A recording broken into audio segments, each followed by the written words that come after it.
Good news, everybody. It's Wednesday, which means it's Big News Wednesday.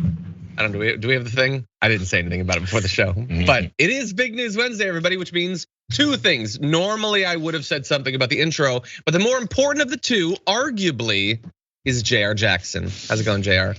We could argue about that, but they can be equal. Big News Wednesday, but the problem is where's the damn opening? This is a problem. This is a problem. That's on me, actually. I apologize for that. Okay, so we have objectively important developments. We do. So I want you to be assured of that. However, Jayar, scale of 1 to 10 of Big News Wednesday-ness. How big of a News Wednesday is it? It's a medium News Wednesday. Yeah, I'd say. Okay. We have setups, we have things that are gonna get somewhere. We have some exposure of people and what they're about, which is usual, but they're not surprising exposures of what I think. Sure.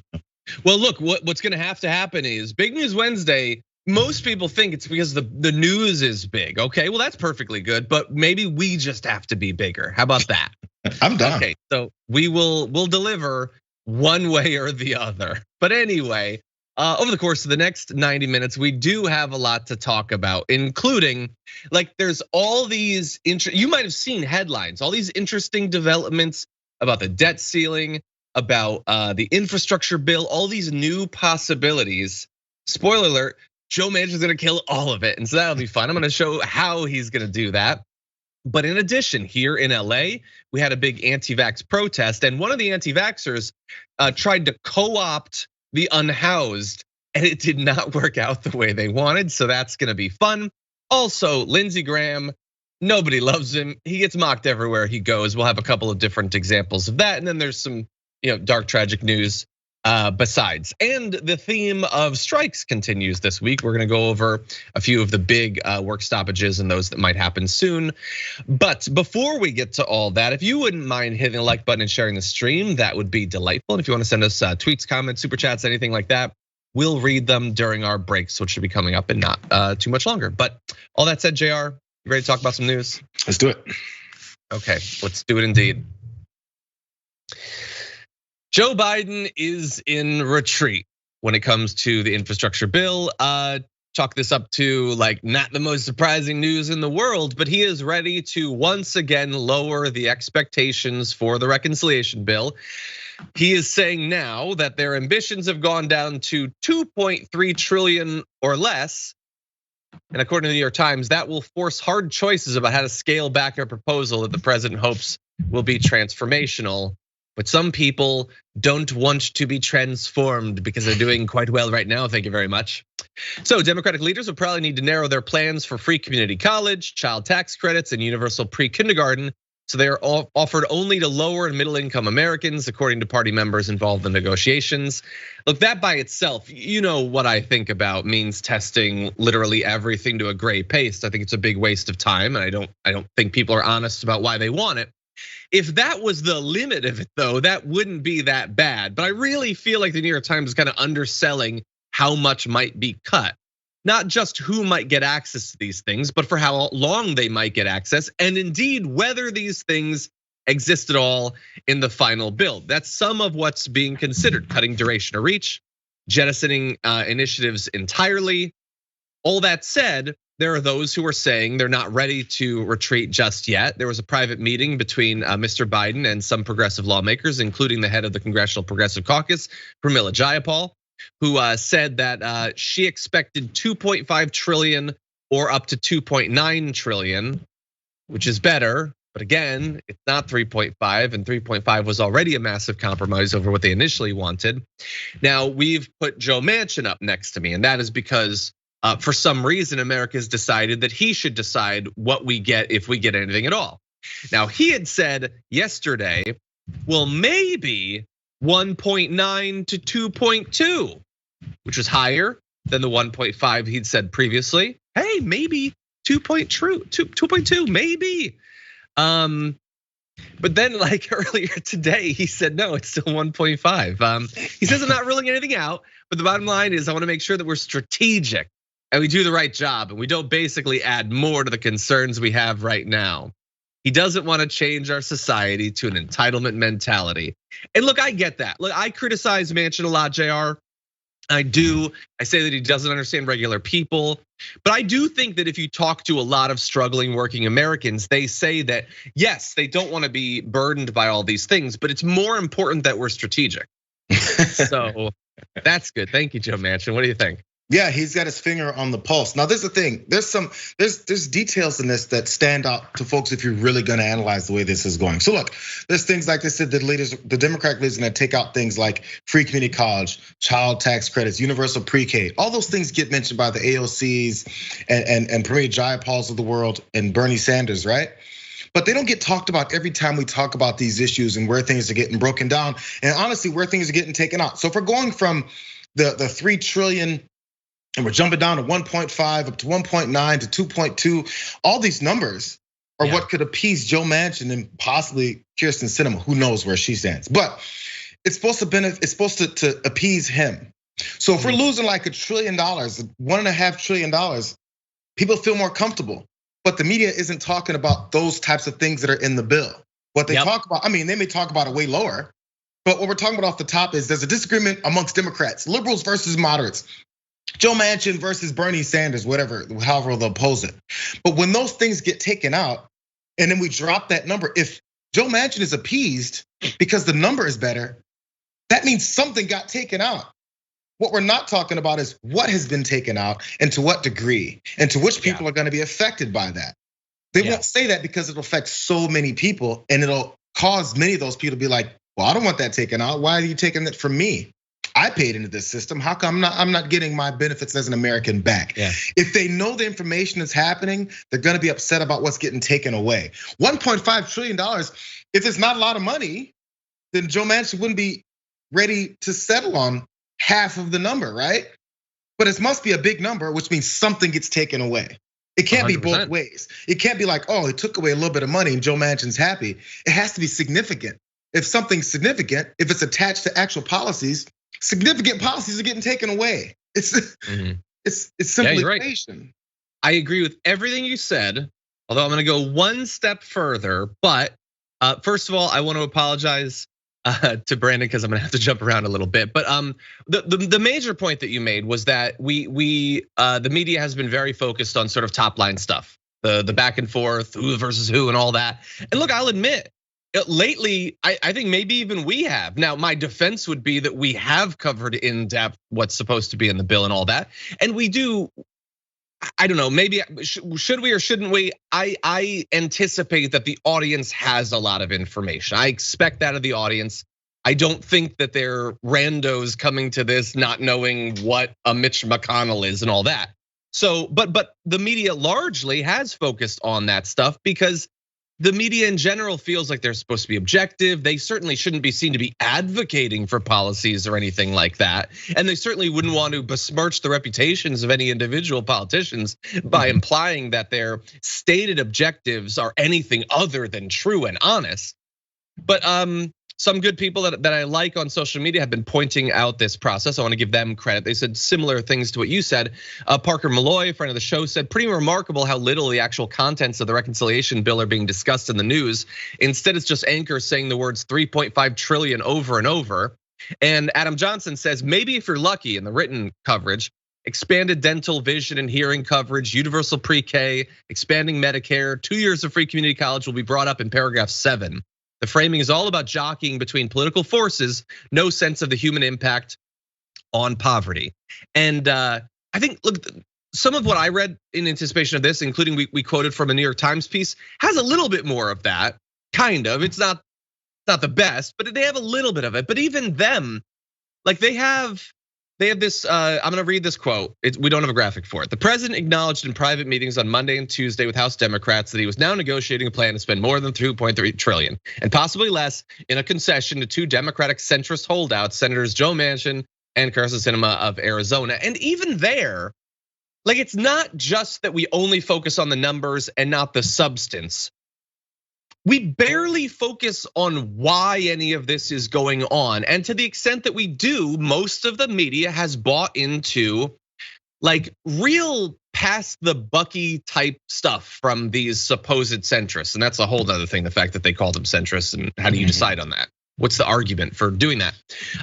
Why should $1 trillion in benefits be cut out? Why should, for let's say they take out the dental, okay? Why should that be done? In a concession to them. But you'll notice they never have to push for it. Joe Manchin and Kyrsten Sinema, we give Joe Manchin credit for being a little bit more honest about what he wants, I guess. But he's never given a speech saying, I don't think you should have dental coverage. Yep. He's never said less elder care. I will not support this level of elder care. Or like, you want rental assistance. No, I'm cutting that out of the bill. They've never had to do that. And so, like, they might acknowledge that they're sort of responsible, but even that is cloaked in, well, inflation and entitlement mentality and all of that. No, make it clear to the people that if they don't get this help, specific help, this is why, and make them make the case. Not even Manchin has had to do that. Kyrsten Sinema has barely even had 10 frames of video of her talking about all of this. And so that is frustrating too. It's too shallow, and it really lets them skate by without having to even theoretically suffer any consequences for this, because most people are gonna have no idea that they're even responsible or why. True, it's no, bro. I can't put it any better. There's no responsibility based off of what they're doing. And even the one thing he did say that I think is damning. I don't want America to become an entitlement society or whatever the hell he said, entitlement culture. The very next question should be, why do you think Americans are lazy? Do you think Americans have the least ambition in the world? You think if they get something back for what they pay for, that they'll just sit on their asses and do nothing about it? Why do you think Americans suck? What country is better than America, Senator? These are pressing questions with a bias, because that's where I'm coming from right now. But it's based in reality for what you're saying. That's a negative connotation of Americans. I thought we're supposed to praise Americans. Oh my God, we can't say that this nation has any working to do. That idiot from South Carolina, Nikki Haley. She's talking about how we have to stop thinking about changing America, make sure we do things the right way, and looking back on our past, and how we gotta stop being self-loathing. Is this in self-loathing? We're talking trash about our own citizens that deserve benefits from things they paid for. And when they get that, they're lazy. Why do you think Americans are lazy, Joe? Yeah. And look, I'm not gonna go at length on this, but it would be relatively easy for someone like a Bernie Sanders to say, Joe Manchin says that you're all developing an entitlement mentality. Good. Because you should. You are entitled to teeth that don't rot out of your head. If your vision goes and it's hard for you to work or even read a book, in America, you are entitled to be able to see. If you're a hardworking American who's being held back by the fact that your 3-year-old, the childcare is so expensive for them that it's impossible for you to even do the job that you want to do, you are entitled to receive some assistance in making that happen. You're entitled to all of this because of how powerful we are, how strong we are, how much money we have. If we have all of those things, what do we have it for if not to give you a bare minimum level of human decency, a quality of life? Joe Manchin thinks that that's a bad thing. I think that's the bare minimum we can do for you. John, we're running for president. Which one of us is gonna lead the ticket? This is a great argument. Let's go. No, no hierarchy. The right wing likes the hierarchy. You and me are both on the same ticket running for president. Anyway, you want one, you're getting both. We'll split the salary, I think that's fair. We'll go alternating days in the Lincoln bedroom. Anyway, we should do that. Okay, so there's some other stuff. Manchin, he wants natural gas to be eligible for this clean electricity money. It's not clean, The world is going to be just like, it's gonna be a burned tortilla by the time he's done with this thing. Anyway, and of course he's against a carbon tax. The dude owns a coal company. I can't imagine someone I care less about their opinion on carbon taxes. But anyway, we'll see. Joe Biden's telling us like we'll scale things back. Manchin's like, well, maybe more, maybe not. Depends when you ask me if in the night or in the morning. I don't know. He listed all this other stuff that he supposedly supports. Well, Kirsten Sinema doesn't support any of it. I'm not even gonna list it because it's a goddamn waste of our time. Anyway, any final thoughts before we close? No, I feel like I've been yelling enough already to start this show. Yeah. This is why Jayar needs to fill in on the second hour today for me, because my throat's not gonna exist by the end of this. Anyway, we will of course continue to do coverage for this. We have been staying laser focused on this because financially it's the most consequential thing that's gonna happen in 4 years, despite the fact that literally nobody cares or watches the videos about it. But anyway, that's our own issue. So what we're gonna do now is we're gonna take a little break. We come back, we've got the anti-vaxxer protest, we got Lindsey Graham, we got a whole bunch of stuff, so don't go anywhere.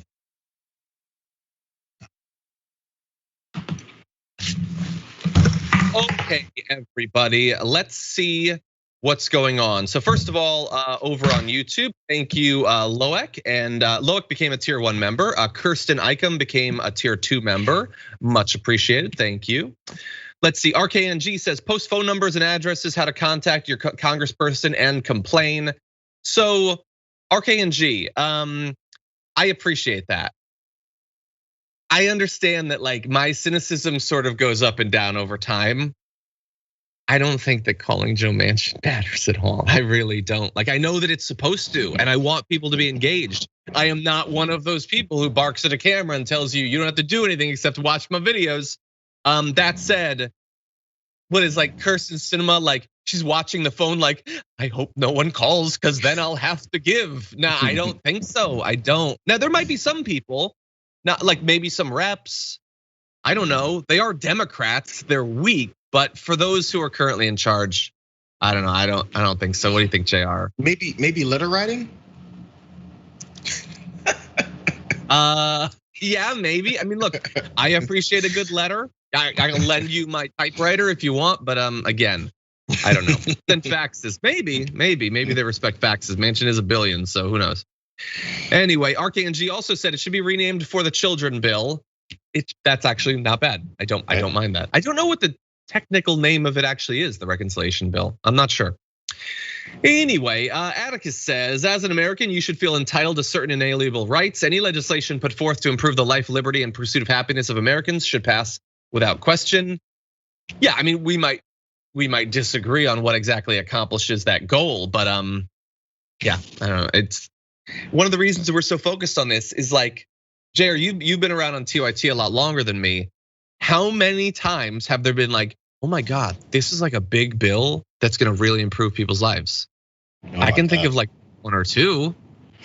I can think of there's several that started that way and then they didn't end that way. That's what it is. Yeah, that's true. But this is probably it for 4 years. Like, so yeah, we want it to be as big as possible. Yeah. Anyway, Mr. Cat says, hey, Mr. Cat, there should be access to the Capitol for reporters that represent more than the conservatives to ask the hard questions. I mean, there are some I can name good, people who work the Capitol. Like we've had Ida Chavez on the show. She does Capitol reporting. There are people like Ryan Grimm has done Capitol reporting. Michael Shore has done Capitol reporting. But I don't know. You can yell whatever question you want at Kirsten Sinema. Again, she ain't gonna answer. I don't know. Okay, Kentucky Progressive Dragon subscribed for 8 months on Twitch. Thank you to Kentucky Progressive Dragon. Says almost full term. I've not watched the show much recently as a result of the garbage Dino Senators. Still love TYT and TDR though. Well, don't let that stop you. We can certainly mock them together at the very least. Anyway, okay, so let's see. Social Work Dragon says, good morning, John and Dragon Squad. This week has been hectic. I need some JR Wednesday to get me through the week. Yeah, I've said this very often. I won't belabor the point, but I really value all of my recurring co-hosts. Like Francesca launches me into the week. Brett finishes it strong with some fun. JR, I feel comfortable knowing, oh, it's Wednesday. We got JR. It's gonna be all right.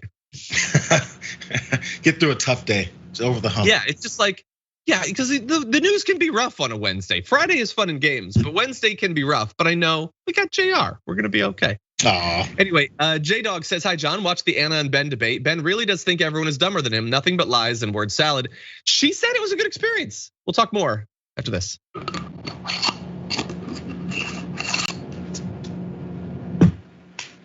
So I've been typing behind the scenes, so I don't know if Sophie even knows what I'm gonna refer to, but can we go to it? Do we have it?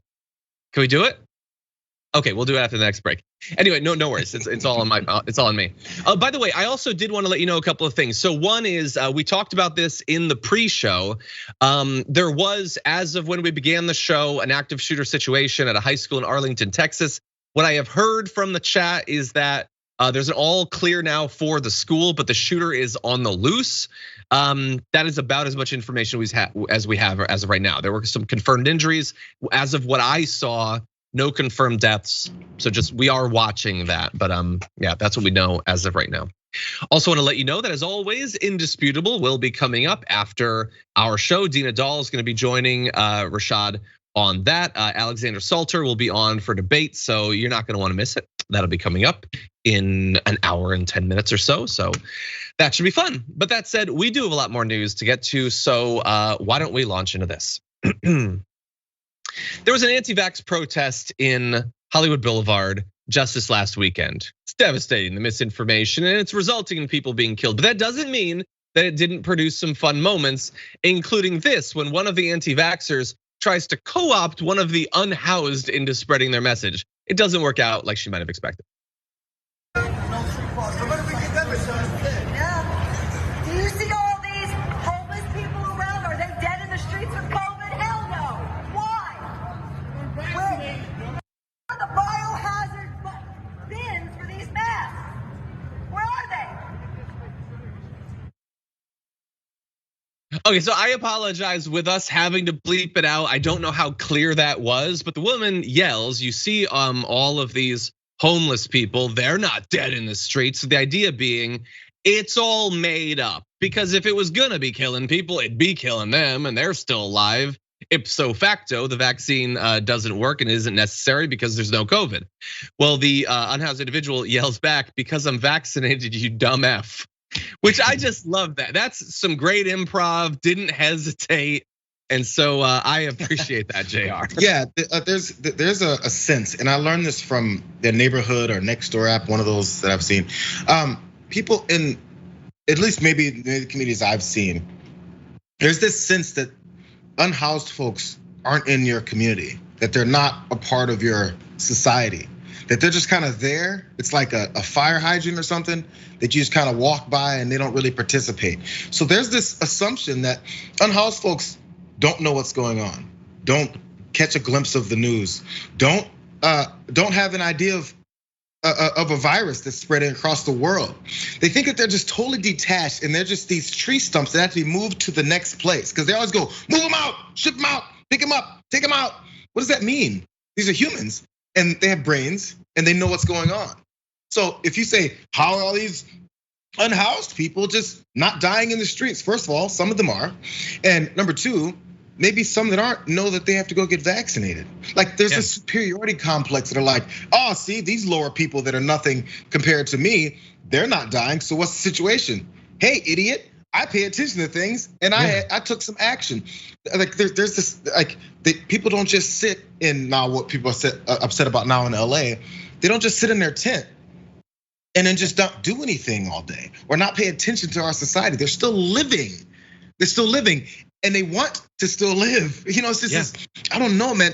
So that assumption went into her approach to saying that, and probably was started by the fact, I mean, they let him in a facility to get vaccinated. Why would they do that? He's just a homeless person. Medicine?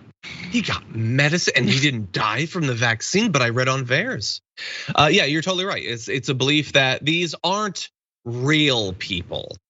They're something. It's a force of nature. They're not individuals who have a connection to reality, care about their own healths, want to continue living. So she got a little bit of a wake-up call there.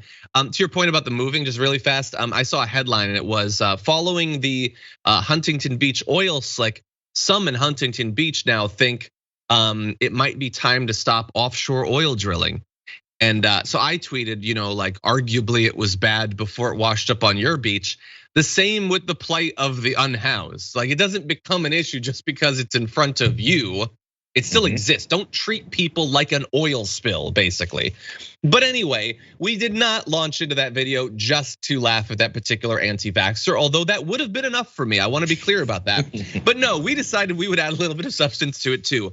And that is that while that individual has received access to the vaccine, that is not to say that there isn't more of an obstacle to those who are unhoused to get access to vaccine, in addition to basically everything about life. And as of right now, there is still a lag in terms of percentage vaccinated. So 2 weeks ago, the LA County Department of Public Health reported that an estimated 43.5% of the homeless population is vaccinated, well below the 60.6% of county residents overall. So that, look, your takeaway from that is likely, well, it's terrible, it's like 50% lower. Mine is also 60.6% in LA. But anyway, that is bad. And I also want to make sure that people understand, while that woman was trying to make the case that, look, the homeless are fine, so it's not real. Well, so first of all, it is real. And also, no, not so much that they're fine. It hasn't been a big topic of national conversation, but the unhoused have been devastated, as you would expect, from the virus. Although we don't really know how badly. And we likely never will, due in no small part to the fact that people don't care, really. Yeah. And that they don't believe that these are real people fundamentally. And so I'm gonna get to some of the numbers, Jayar, but the idea is that it just isn't really being tracked in the same way that, like, in prisons and things like that, these are populations that we've decided effectively, Yeah. And the reason we can do that is because there's enough people. I mean, even people that care about the homelessness situation in America, and specifically in bigger cities and stuff like that, people who do care about it, there's a degree to which then you kind of forget. You move on, like, we gotta do something about this. And then you go off to work and you make your money, you come back home, you pick up your kids from school, and you're not thinking about it. But it's continually happening within our society. And there's no real initiatives being done. And I'm sure there's groups that are fighting for it, but how much do we pay attention to that? We pay attention once we see a whole bunch of tents and motorhomes under a bridge overpass. And then we go, we gotta do something about this, But what are you gonna do about it? How do you fix it? And the solution is always shove it to the next town. Then what about that town? They're gonna be like, so what are we gonna do now? It's constant. There's no real answer, and there's not enough people really wanting it to change for solutions to really be introduced. Yeah. Well, look, Furball in the chat apparently works as a contact tracer, says we ask about housing status for every case, but the media doesn't ever seem to report about it. Well, I'm gonna give you some of what we do know, what the media has figured out. So one attempt to track all US COVID-19 homeless deaths through official records turned up 373. That is, of course, an undercount, as is pointed out by a consumer advocate with the National Health Care for the Homeless Council, Catherine Kavanaugh. She says housing status is not on any major COVID dashboard. It's not to say that nobody knows in some states, in some areas, but it has not been a focus nationally. And of course, the interesting thing is that while they're not getting logged as having died from COVID, the death rate for the unhoused last year did go up. Again, you won't be surprised to see this. One study shows that the mortality rate of homeless people in New York was 75% higher than the city's rate. And what cities here in California and across the nation do know is that homeless deaths overall rose sharply back in March 2020, the first big month of the pandemic here that we know of. They tripled in San Francisco this spring, and this year rose 32% in Los Angeles and 54% in Washington, D.C. Yet many experts remain puzzled because few of these excess deaths were officially attributed to COVID-19. In fact, just here in LA, we normally have about 100 deaths among the homeless population every month, that is crazy. So an additional 40 to 60 per month beginning in March. But of the nearly 1,000 homeless deaths that occurred between January and July of 2020, the period for which statistics have been analyzed, just 36 were attributed to COVID. Now, that's not to say they were not dying of other things. They likely were in some cases. But that was the big change during that period. It hit LA hard. The idea that so few are actually from that is just, it's not 4% of the explanation. We know that at the very least. Yeah, this thing is, again, it's an extension of our own society. There's people within our society that aren't able to get access to the hospitals, and we're overcrowding in some situations, depending on where you're trying to go. And then maybe they didn't get cancer treatments, they didn't get treatments for their heart condition, all this stuff, and they do end up developing further issues or dying because of access points. It's the same thing for the unhoused. Humans are humans. They may still have the same kind of health issues many of us have, or maybe more because of the situations that some folks have to live in. And if they don't have access to the hospitals or even don't think they can go, they're passing away of other things or getting sicker from other things, still exacerbated by the COVID situation. It's the same type of changes that you'll get from folks who live in other places. And by the way, the unhoused doesn't just include people who live in tents and motorhomes. Some folks are couch surfing. Some folks are just, are living in, an aunt's house, whatever. They don't have their own place. This is homelessness too. That's true. Yeah, and it might be, coming across more people than would have been ideal back during this period when we're trying to limit that sort of thing. How many people were evicted? Eviction moratoriums are getting put out. All that was a story at one point. It results in real people being kicked out of homes and then being homeless. That's real. Like after we talk about it back in June, doesn't mean it stopped in July. Yeah, and by the way, so this is one thing I came across in my research on this. So according to one medical analysis, on average, the body of a 50-year-old person living on the streets is physiologically more like that of a 70-year-old. And of course, we know that being older and having things like hypertension, diabetes, these sorts of things, other chronic illnesses make COVID worse. And you're certainly not going to get access to the treatment for COVID at the same rates. And if you do need medical help for a variety of non-COVID things, we know that the hospitals have been slammed off and on for the last year and a half. So all of this is contributing to increased deaths for everyone, but at higher rates for the unhoused. So they are not just a prop for your protest. They're a group of actual humans suffering even more than we normally have seen during this pandemic. Yeah. Anyway, maybe the anti-vaxxer learned something. Probably not. Anyway, with that, we're gonna turn to something very different. It involves Lindsey Graham. It's something we've referenced recently, but let's jump into this video. So the bottom line is I took the vaccine, I've had it, it kicks your butt. If you hadn't had the vaccine, you ought to think about getting it, because if you're my age, I didn't tell you to get it, you ought to think about it. Well, I'm glad I got it. 92% of the people in the hospitals in South Carolina are unvaccinated. Oh my God. True. Lies. So I'm with you on Lord let's Jesus. don't mandate it. I'm with you that it's probably unconstitutional. God help me. But I am not going to legitimize what I think is the truth. I'm going to lose my job in 60 days. I'm going to lose my job in 60 days. You got to stop it now. From who? From who? From the US government, the Navy. Yeah, so I'm with you. So I just don't think. Are you active duty? No, I'm a civil servant. Well, here's the one. But I am a veteran. Okay, I'm a veteran too. How many of you have taken measles shots? In the military, they can say you got to get vaccinated. I think that's a dumb idea. Look, it's not my choice to mock, it's not my preference to mock Lindsey Graham when he's kind of trying to be reasonable. But I will push through, don't worry. So look, Jayar, he's trying to stop these people from dying, and they might pillory him as a result of it. No.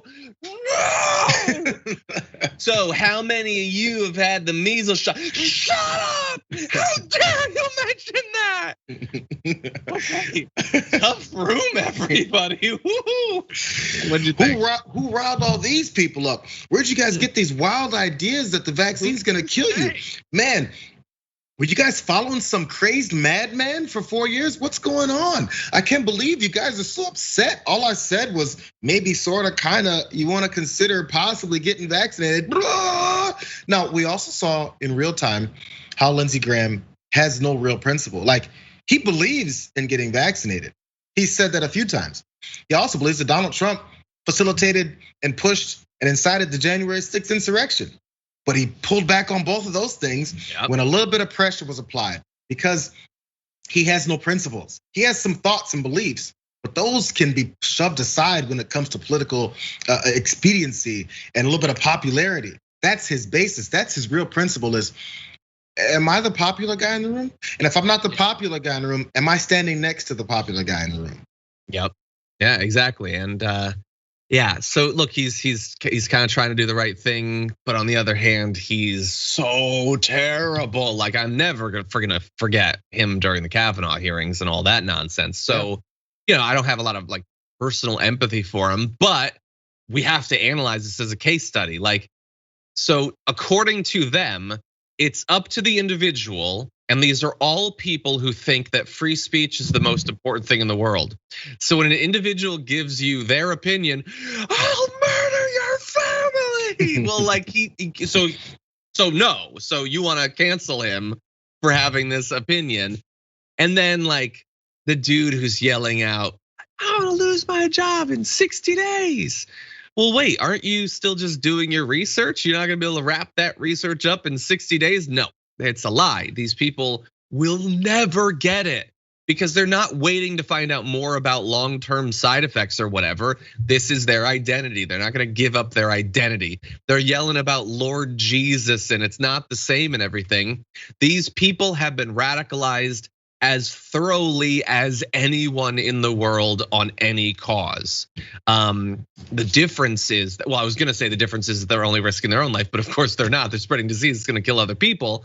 But this is their party and Graham is seeing it. Will Graham learn? Will he become the next Kinzinger? Will he turn against the party that's become so radical? Probably not, but he might find that they turn against him because this is the line that no one gets to cross on the right. And I do mean no one. Like Trump got booed for encouraging people to take his vaccine. If Trump can't say it, nobody can say it. It's and honestly, the guy who's talking about in 60 days he's gonna lose his job. Think about the way that's been posed, at least in his brain. It's not like he's pushing it with that narrative.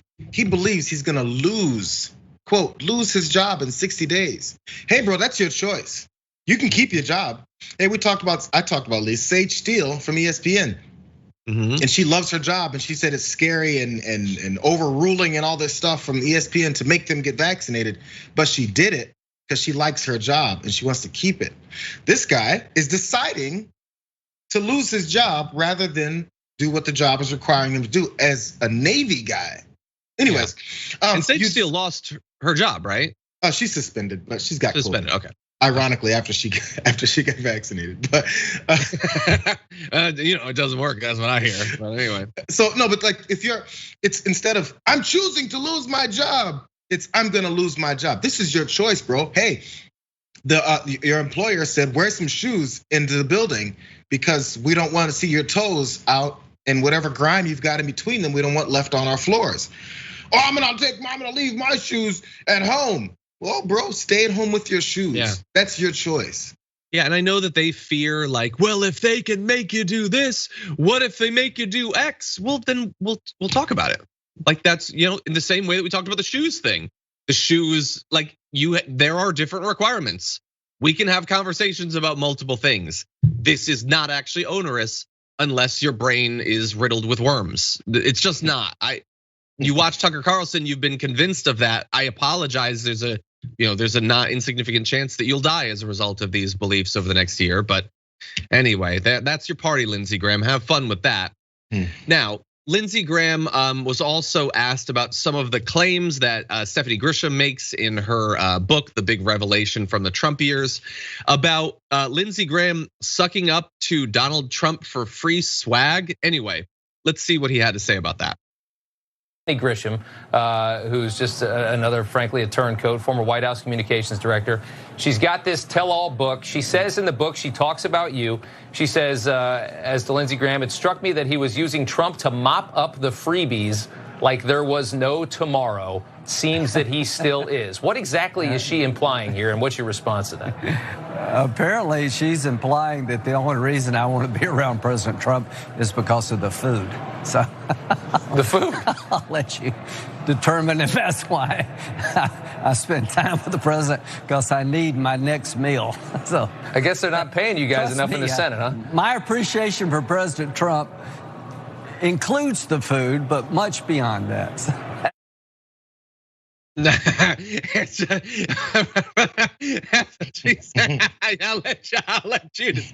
let you decide what that is. Look, sometimes I can't tell. That reads to me as a guy who thinks maybe she's implying something else. And I don't know, like I assume she means like political goodwill, like that the base will like him because he's around.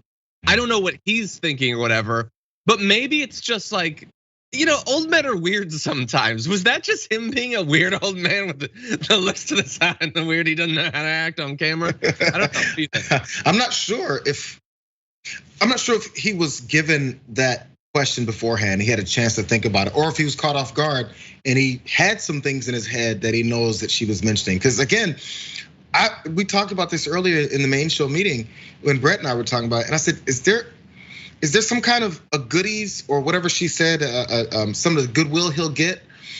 Is that code word for food and I don't know it? Is this like old white guy talk? Food. Could it? Why would she? No, but sometimes maybe I missed some kind of a symbolic, phrase that I don't know about because I just wasn't in those circles. So I was like, is there something I'm missing? Is there something about goodies that mean food? Because what the hell is he talking about? Or he made it up because he didn't know how to respond to it. Because one of the things he did say was, I'll let you determine if that's why. I'm determining and I'm gonna say no, that's not why. Yeah, no, I think it's fairly clear that you were hanging out with him because he was popular and you really have no values and you just want to associate with someone who's popular. I think that's pretty much it. And by the way, I know some might speculate people have like these running jokes about Lindsey Graham. I'm not implying anything about that. I kind of like am revolted by all of what people love to joke about and everything because they don't realize who they're actually mocking when they do that. But anyway, no, I don't think that's at all what Stephanie Grisham is implying. But it is odd that she's not more specific. Like, why not actually say what you're saying? The whole point of the book is that you're revealing something. No, is it sweatshirts? Is it red hats? What's the freebies? What's that? Not the whole point. Not the whole point of the book. The whole point of the book is to sell more books, and the point of these interviews is to sell more. Yes, but my point being, she's not going to elaborate. Also, Omarosa said, "Well, when's he going to come clean about his health problems?" What health problems? Like it's like a board game, and I'm sure you can relate to this, John, the board game master. Try. It's like they give the hint and then you have to give the rest of the sentence. You don't know what's in the book. So the board game is, what about his health problems? Or Lindsey Graham is getting those goodies, and that's the end of the card you read. And then the rest of the crew has to dig into the book to find the passage that elaborates on what the hell you're talking about. Yeah. But in order to find the passage, you got to buy the book first. It's ridiculous. These are teasers. These interviews are for teasers so that you can buy the book later. Yeah, it's Trivial Pursuit 2021 is Hell edition. That's what it is. Anyway, yeah, I don't know what it is. I would say Lindsey Graham, you're getting off real easy in terms of the Stephanie Grisham stuff. Like she's said stuff that's made a lot of people look bad, including her, but not really him. Lindsey Graham can look bad completely on his own. Anyway, we are going to go to our second break of the hour. When we come back, is the filibuster going away for a very limited reason? Maybe. We'll evaluate it after this.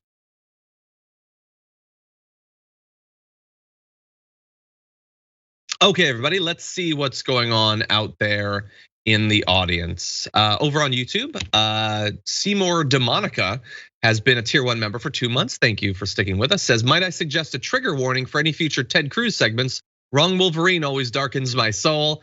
We have not really talked about Ted Cruz for a little bit.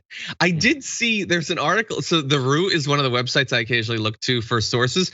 They had a really insulting headline about Ted Cruz recently. But anyway, I'll let you go and find that if you want to.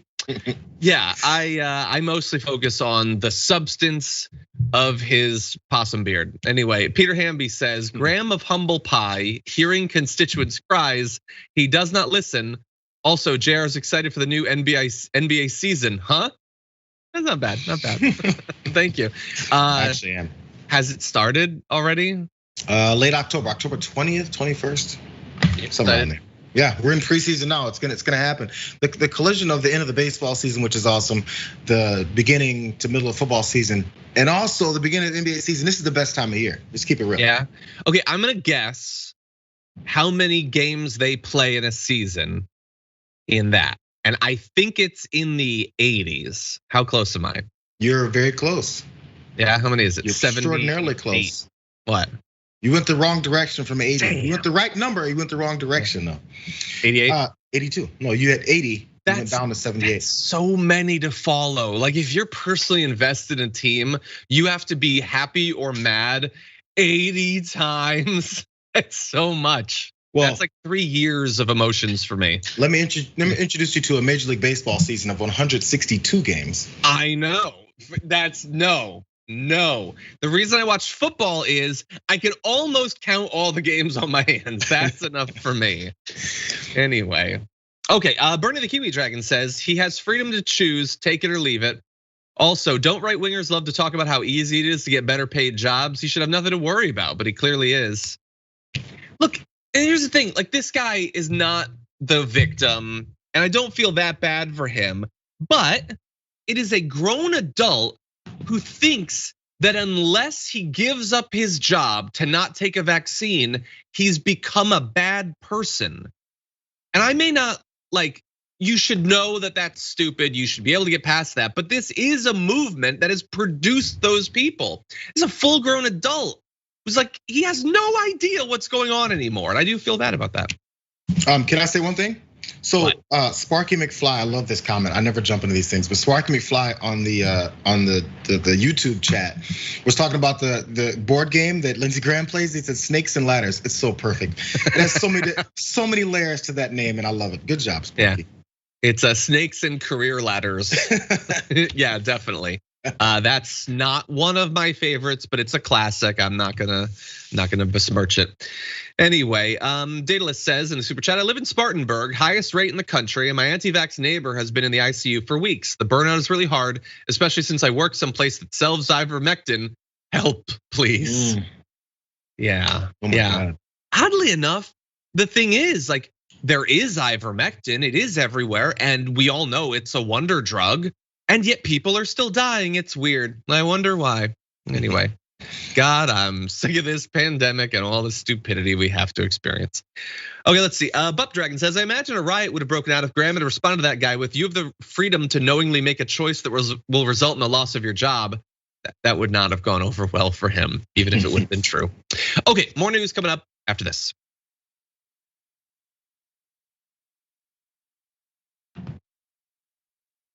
Okay, I think we have it. Let's do it.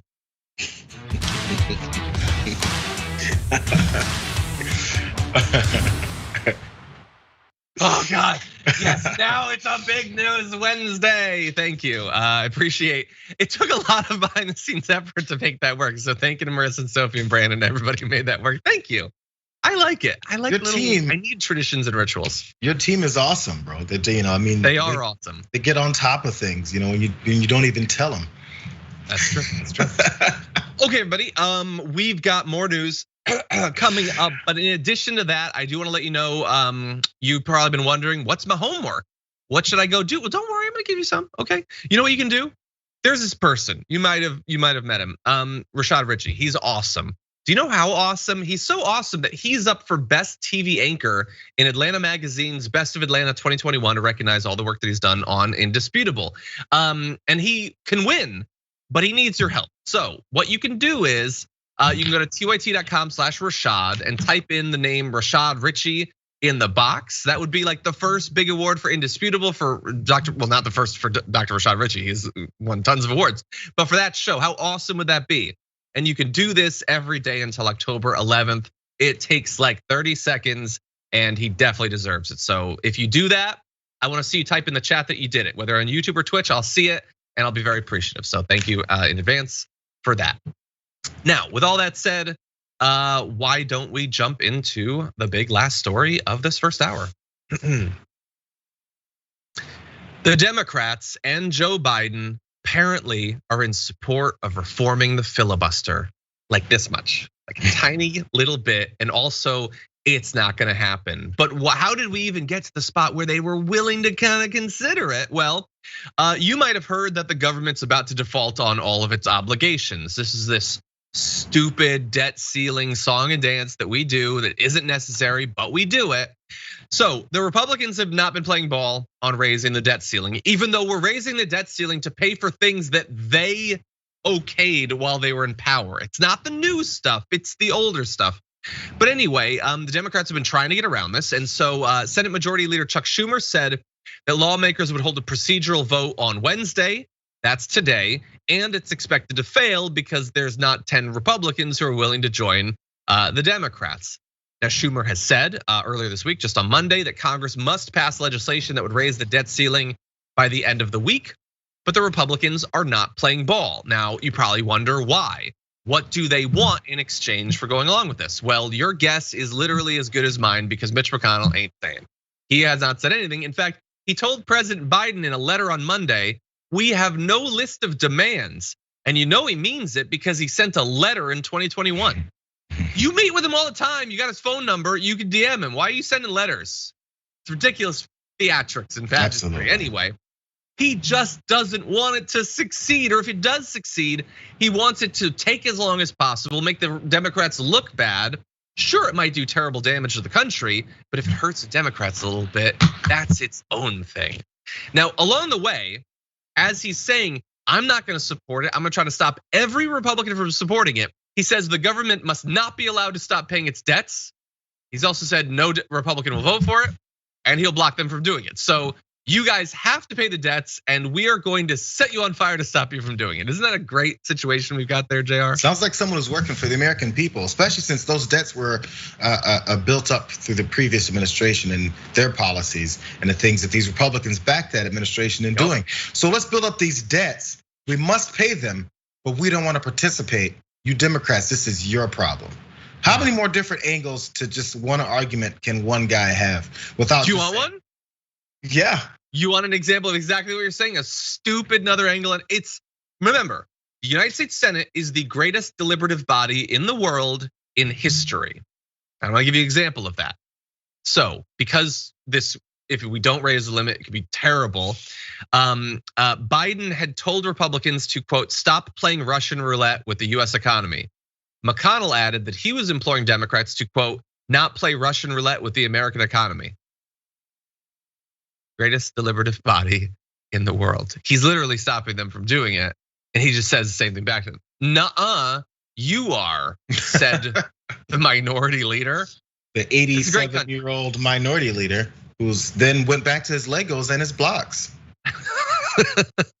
It is a tad bit childish. Now, so you're probably wondering, but John, you said something about the filibuster. Well, that's where the filibuster comes in because they can try to raise the debt ceiling in the normal way a democracy is supposed to work by voting for it, but the majority isn't enough because you need 60 senators for literally everything that you try to do, and they won't let you do anything.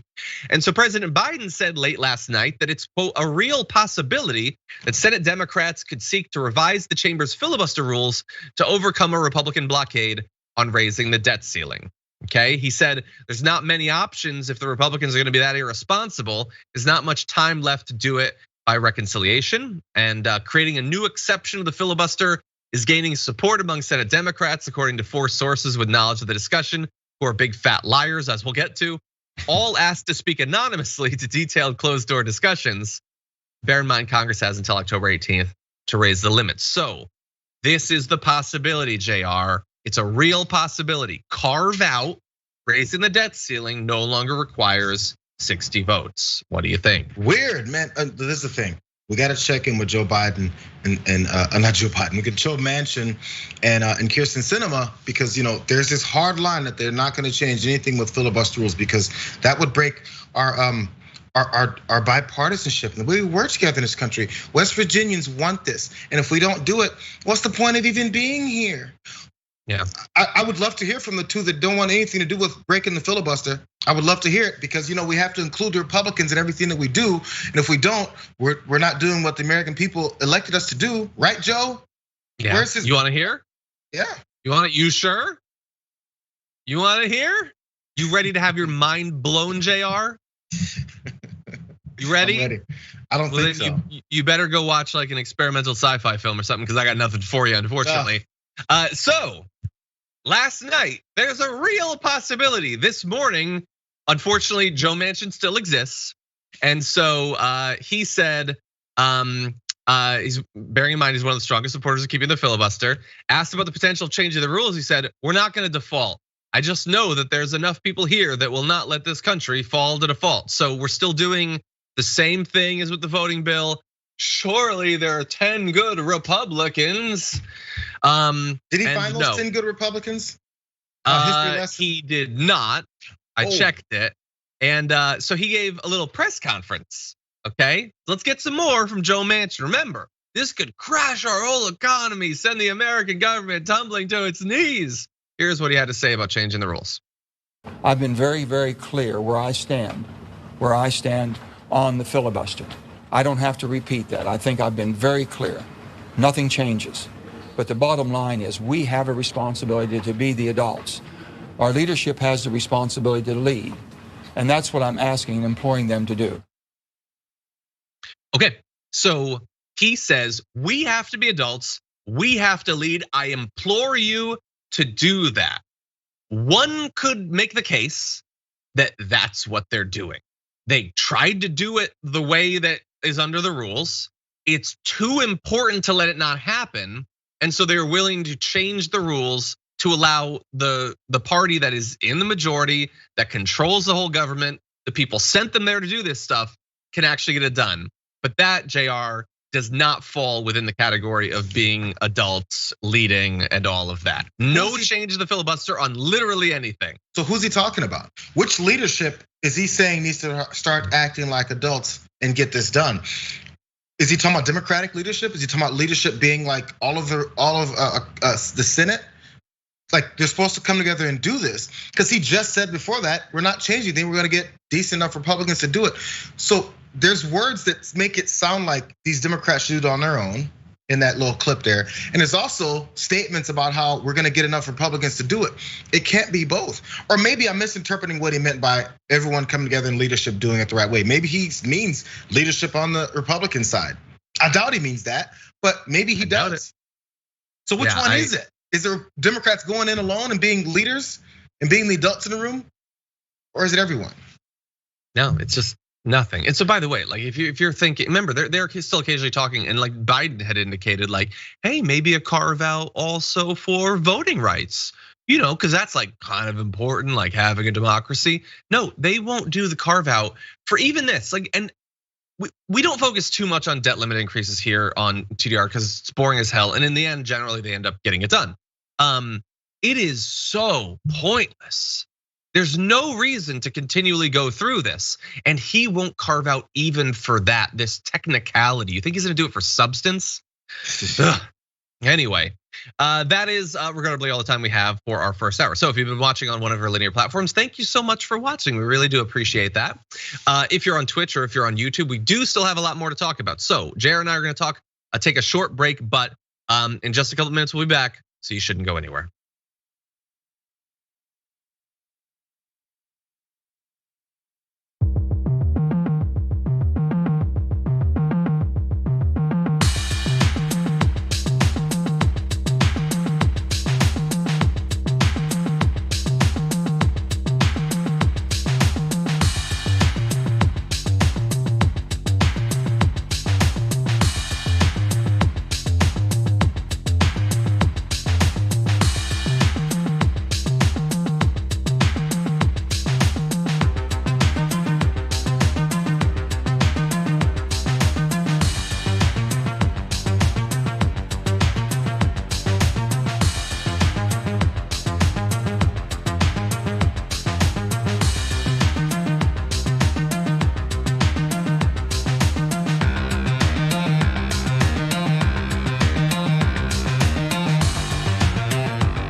Welcome back, everyone. Thank you for being here for Big News Wednesday, which is now official.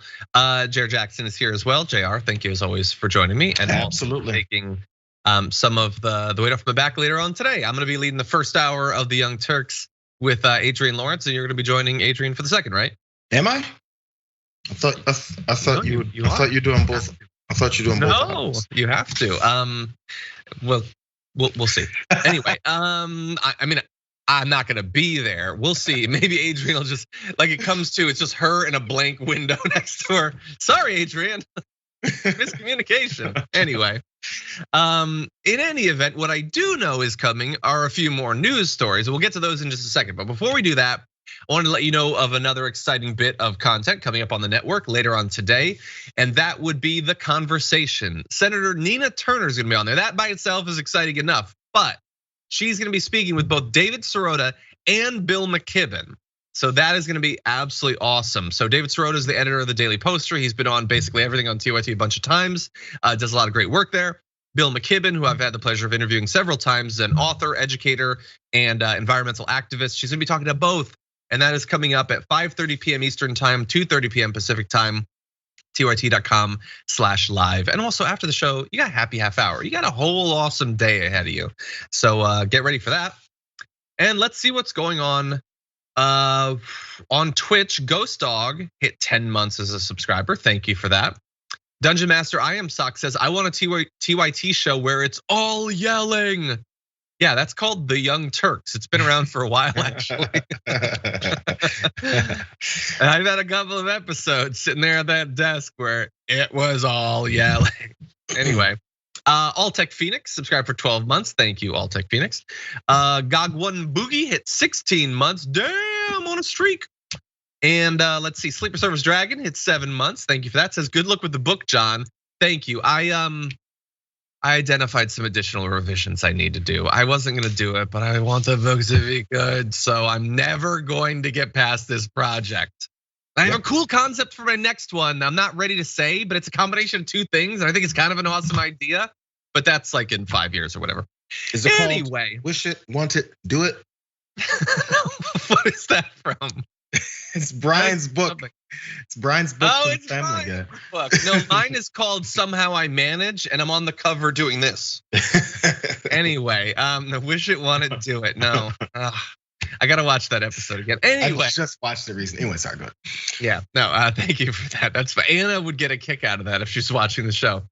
Okay, that was all fun. You know what's not fun? Our next story. So I'm gonna need you to hold on to your butts. It's about to get pretty dark. Missouri has conducted its first execution since May of last year, the 7th in the United States. And wait until you find out the details on this. So this is Ernest Johnson, who was on death row in Missouri, was executed yesterday after the US Supreme Court rejected a petition earlier in the day that had sought to delay the execution, citing an intellectual disability.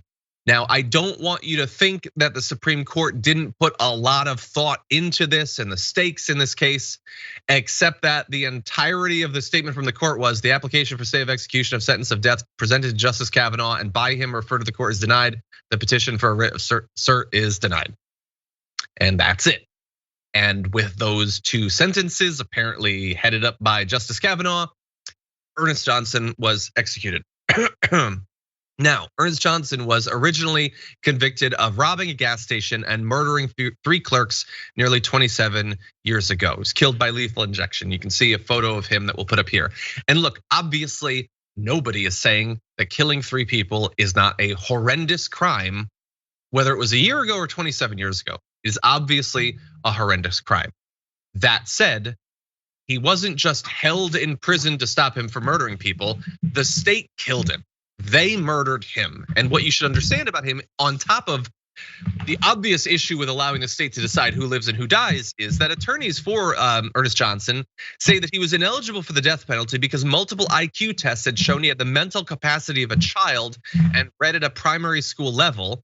He was born with fetal alcohol syndrome after his mother drank heavily during her pregnancy. And in fact, he's been missing 1/5 of his brain tissue since 2008 after undergoing surgery to remove a brain tumor. And so we'll have more on this, but Jayar, we've talked about a lot of different executions on this show, on other shows on the network. The state just won't get off of this belief that it should decide, and it is totally justifiable, ethical, moral for the state to decide that 27 years after committing a crime, now you must die. Yeah, I always wonder what families may feel about this, because that's who they're supposed to be working for. Anytime you see about any kind of case, even when it doesn't have to do with death penalty, just someone getting convicted of a murder, they shoot to the family of the victim, right? That makes sense, because those are the people who are the most affected by this, negatively affected by it, and their whole lives have changed. And I always wonder what the family thinks about this, especially after it's been this long. Because I remember way back, early Young Turks, I interviewed Warwick Dunn, former NFL player. His mother was murdered when he was like a teenager. And he had to grow up really fast. Became an NFL player, did all these things. And I asked him, because I didn't get it. I was like, and his whole thing is he visited the guy who murdered his mom on death row. And he was against it. And I was like, how can you come with this kind of approach? He's like, well, listen, what does that do for my mom? Is she coming back from that? We have to see what it is that happened to him and where this came from. And honestly, how this can't continue to happen, how we can prevent it rather than just feel that we're getting some kind of revenge. Because he himself just wouldn't feel better about it. That didn't end what happened to his mom or end his feelings about it. So it varies for every person. But if we're worried about the family, what is it the family wants, right? And if they want that, why does that become the thing that we do based off of nothing else?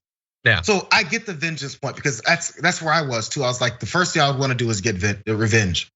But if I went and got revenge, I'm not sure how I would feel about it. And that's just an age-old, adage. Sure. I feel like, or people wonder, do you really feel better now that you got your revenge? So if the state carries out, do we then feel better that they got my revenge? Yeah. It's not to prevent any more crime. That's for damn sure. No, definitely not. The first death row killing, did that mean there was never another one? Yeah, it doesn't seem to be working if that is their argument. Yeah, they very often will say, it's about the victims. That is not a philosophical argument. That is a shield. They want to hide behind people we feel bad for to continue doing a thing they want to do. I personally, I care about the feelings of the family and think that they should have no bearing whatsoever on the consequences. And everyone thinks that to some degree. Okay, maybe some families are okay with the person being killed. Maybe others would like him to be set on fire. Do we let them? Maybe they want him to be ripped apart by wild dogs. Do we let them? No, so there's a limit to how much we're willing to abide by the emotional reactions of people who've been, they've suffered a tragedy as a result of this. The person's in jail for the rest of their life. That's really bad, okay? That's what I will say. Now, I wanna give you an update on some of what was done to try to stop this execution from going forward. So there had been this legal back and forth over the fact that considering the brain tumor that he had, that he might suffer seizures if they did lethal injection to him. Look, I would say, and maybe this is controversial, I don't know how much I care about brief suffering before an execution. You might say, well, why would you say that, John? Don't you care about suffering? I would say the suffering is an existential suffering. It's the death. In comparison to that, the suffering of a minute or 20 minutes, the person's dead at the end of it. I think focusing too much on the suffering, I get it. It's again trying to make us emotional about this. I think we need to grapple with whether the death should happen. That is, to me, 100 times as important as the suffering. But that said, it also didn't work as a legal argument here. The Supreme Court didn't care about that. There were people who tried to step in at the last moment, including Pope Francis himself, appealing to Governor Mike Parson. I believe it's Republican Governor Mike Parson, so not gonna let some religious leader stop him from doing that. Let's see, Representative Cori Bush, as well as Emanuel Cleaver II, both Democrats in Missouri, also asked Mr. Parson to spare him, saying it would be unconstitutional to execute him based on his intellectual disabilities. They put out a letter saying, like slavery and lynching did before it, the death penalty perpetuates cycles of trauma, violence, and state-sanctioned murder in Black and brown communities. We urge you to correct these injustices using every tool available, including the power to grant clemency. That did not happen. Mike Parson was not interested in that. He announced on Monday that the state would, quote, deliver justice under his definition and carry out the lawful sentence Mr. Johnson received in accordance with the Missouri Supreme Court's order. They only care about what's lawful, which is why, they outlaw abortion after 50 years of it being the law of the land. They only care about maintaining the legal status quo. That's what they care about, Jayar. Yeah, it's one of those things. Again, you want to get to the reasons why they want this, and it's purely political. What are the reason would many politicians want to jump in and make sure their names are announced with being in support of doing it, right? It's so then they can go campaign, and this is age-old, campaign and say, I'm tough on crime. How are you tough on crime? How does this then prevent crime? Give me some numbers, give me statistics, give me the reasons why you've made the decisions you've made, and how that then goes to maybe someone else's mother, sister, uncle, brother to not be murdered. How do we prevent it? And you mentioned things like, how now it's suddenly unlawful for women to choose what happens with their body in abortion decisions, right? So if we're changing all these things and we're worried about the law and preventative measures, we can prevent unwanted pregnancies with education, with tools, with giving kids, teenagers, adults even ways to prevent the pregnancies before they happen. We can get rapists. We can prevent more of those types of things with laws and preventive measures for rapists and all those things that Governor Abbott's talking about in Texas. Are we doing those things? Or we just wait until afterwards, after the crimes are committed, after the things happen, and they go, hey, I'm a politician, I'm tough on this. Are you tough on it? Or are you just responding to it and benefiting from it? Yeah. All nonsense. Yeah, we need to end it. I'm gonna jump in. Cori Bush put out a tweet. This wasn't justice. This was cruelty. Abolish the death penalty. I agree. And by the way, his final statement is available. I'm not gonna read it, but you can tell from the statement. Yes, he does clearly have some sort of difficulties. I don't know what grade level he reads at, but clearly he had issues. I personally, again, maybe people disagree. I don't know why that should necessarily influence the death penalty. Death penalty is wrong. It's wrong for all people, for the state to decide that 27 years after a crime, now you need to be killed. We can't have you there any longer. Suddenly we have to have, the execution of the law, as Parsons says. But anyway, yeah, the state killed him. 7th execution this year. We've been in a year and a half of an incredible amount of death. The state wants to get in on it. And by the way, my very last thought on this in prisons too, by the way. Yeah, and my last thought on this is also when it comes to this being the standard, state makes mistakes. They make a lot of mistakes. Sometimes those mistakes are purposeful because prosecutors want to then advance their careers. Lives are part of advancing someone's career. Maybe they want to be a tough prosecutor and they need some convictions and death penalties under their belt in order to be seen that way by the public, because the public will be bloodthirsty for a revenge killing carried out by the state. So with that as the motivation, you may do things that are wrong. You may convict the wrong person purposefully just so you can get your advancement of your career. It happens all the time. Are we comfortable with that? Yeah. God, and like the considerations of the governor, he's probably thinking like, if he does clemency, some Republican will primary and bring it up. And 100%. It's like entirely possible that would happen. Yeah, showing mercy. No, what are you trying to be? Some kind of like stereotypical Christian? No, don't show mercy. Kill that man. Anyway, okay. We're gonna jump to a very different sort of topic, continuing the theme from yesterday. Let's do this.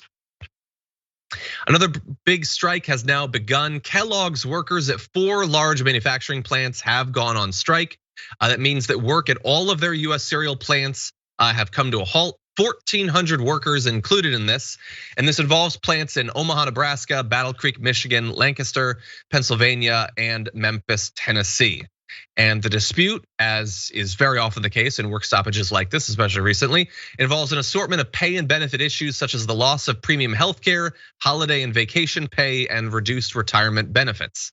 And we cannot forget, of course, that this is coming as we're still in this pandemic. It has been very difficult for workers during this time. They've been expected in a lot of different industries to take on even more of a burden to make sure that the corporations continue to function. That is, I apologize, according to union leaders, what is happening here. They say that the company is going to continue to send jobs to Mexico if workers don't accept proposals that take away some of the remaining labor protections that they currently have. With the plants continuing to operate throughout the pandemic, meaning that many workers had to put in 12-hour shifts 7 days a week. It's like when we were talking about people working at the meat processing plants, expected to just work and work and work. It was also the case with Frito-Lay workers.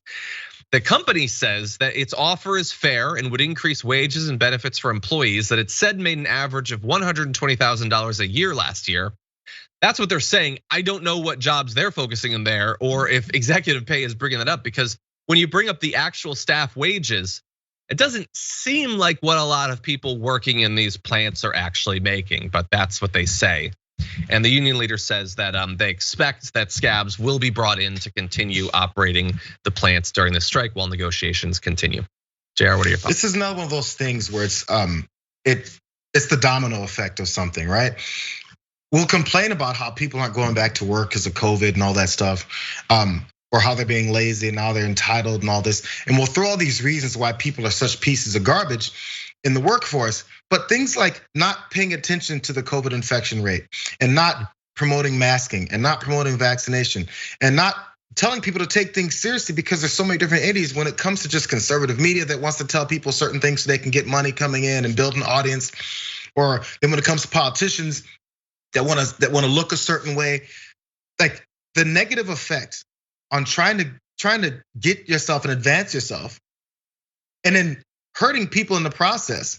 There's a shortage of workers at this place because of COVID infections. It's obvious. It happens at a lot of places. Now, if they do that, then you have to lean on your other workers that works 12-hour shifts, 7 days a week, and then they lose their benefits based off it. And if they go on strike, they're the bad guys. So the cause that happened for all this to happen, at least in this aspect, for this to happen, doesn't get discussed. But the result of it is what gets discussed. And the result of these humans that are trying to survive these are the bad guys for them being put in the position that our society put them in, and that our leaders and our legislators and the way that we approach a pandemic like this put them in. They're the bad guys though. This is how we operate here. And then if you're not the one that's willing to work 12-hour shifts 7 days a week, you're a lazy, entitled American that isn't willing to work. Come on, man. It's devastating how it looks. And then people never point that out, except for the people sitting there dealing with it. Yeah.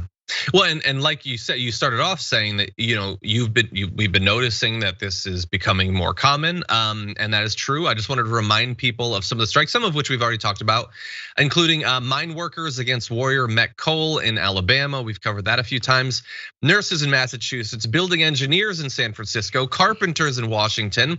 Other strikes aren't currently happening, but have been authorized and might begin at any time, including at John Deere, Harvard and Columbia University, public works employees in Minneapolis, group home workers in Connecticut, dining workers in Northwest University, and of course, yesterday we talked about IATSE as well. I don't know if this is in raw numbers more than at any given point, but it does seem like it's becoming more common, and one can understand why. These workers were already largely being abused and lost out on the pay wasn't keeping pace with cost of living and things like that. This is before the pandemic, which increased the load of hours and generally resulted in less pay going to them. And when you see companies getting through the pandemic and doing quite well, executive pay going up after you did 12-hour shifts 7 days a week for months, yeah, you're gonna be kind of frustrated about that. And so we're seeing a lot more of this. We should see a lot more of this. I will only say one other thing I wanna say is occasionally we'll cover some like story about Fox Business or CNBC or something like that on the main show. And I will always point out, it seems weird to me because I'm a dumb, naive idiot that we have all these business channels, but they're only ever about the CEOs and the stock price. Yeah. Like, why isn't a business channel doing coverage on the ground of strikes on behalf of the workers? That's business. That's how businesses run, is with the workers. If the workers are being abused and that stops business, how is that not a thing they'd talk about?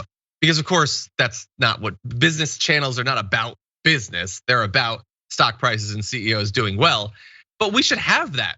Business channels should be as labor as they are CEO, if not more, but they're not. Isn't that weird?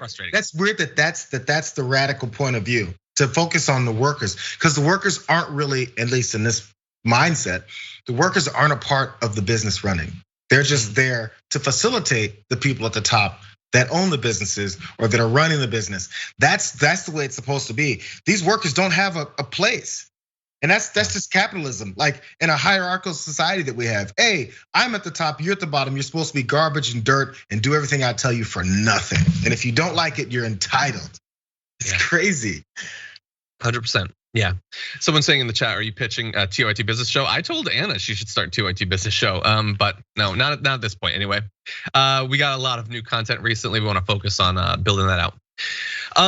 Anyway, I don't think that we have the time to do the last story, and I said Sophie's the producer that's working on the Skype call. She produced the story yesterday. We're gonna get to it. We're gonna do it.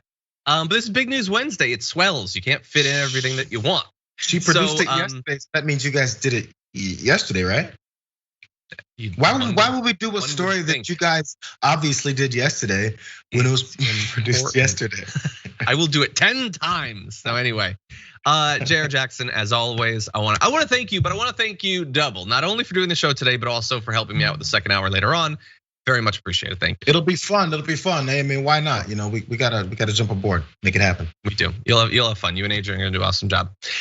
So thank you for that. For those of you at home, thank you very much for watching. I have like a minute and a half, and I'm gonna use that to do a couple of things. One, I'm going to read some of your comments. Let's see, Eurolino says, things like calling them has to be done so there's a record of their contempt for the people. The way they ignore and stonewall the people has to be demonstrated.